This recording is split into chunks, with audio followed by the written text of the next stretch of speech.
France home minister ఇల్లు కాల్చివేత, తీవ్ర దుఃఖంలో పాక్. ఈ విషయాలను తెలియాలంటనగా వీడియో మీరు కంప్లీట్‌గా చూడండి. అప్పుడే మీకు కంప్లీట్ ఇన్ఫర్మేషన్ ఏంటో అర్థమవుతుంది. అదేవిధంగా చాలామంది వీడియో చూస్తున్నారని లైక్ అండ్ కామెంట్ చేయట్లేదు. దయచేసి లైక్ అండ్ కామెంట్ చేయండి. లైక్ అండ్ కామెంట్ చేయడం వల్ల ఈ ఇన్ఫర్మేషన్ అంతా మనం చాలా మందికి తెలియజేసేవాళ్ళం అవుతాం. అదేవిధంగా చాలామంది సబ్స్క్రైబ్ చేసుకోవడం మాత్రం మర్చిపోతున్నారు. దయచేసి సబ్స్క్రైబ్ చేసుకోండి. సబ్స్క్రైబ్ చేసుకోవడం వల్ల నేను చేసే ప్రతి ఒక్క అప్డేట్ మీరు ముందుగానే పొందగలుగుతారు. ఫ్రాన్స్ ఆపరేషన్ సింధూర్ తర్వాత పాకిస్తాన్ పరిస్థితి దారుణంగా మారింది. అడుక్కు తినే పరిస్థితి వరకు వచ్చింది. ఇప్పటికే ఆర్థిక మాంద్యంతో కొట్టుమిట్లాడుతున్న పాకిస్తాన్‌లో అంతర్యుద్ధం మొదలైంది. పాకిస్తాన్‌లోని సింధు ప్రావిన్స్‌లో హింస చెలరేగింది.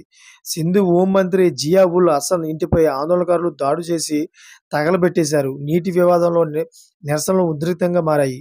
దాడులను అడ్డుకునేందుకు పోలీసులు యత్నిస్తున్నారు. పోలీసులపైన ఆందోళనకారులు దాడికి దిగారు.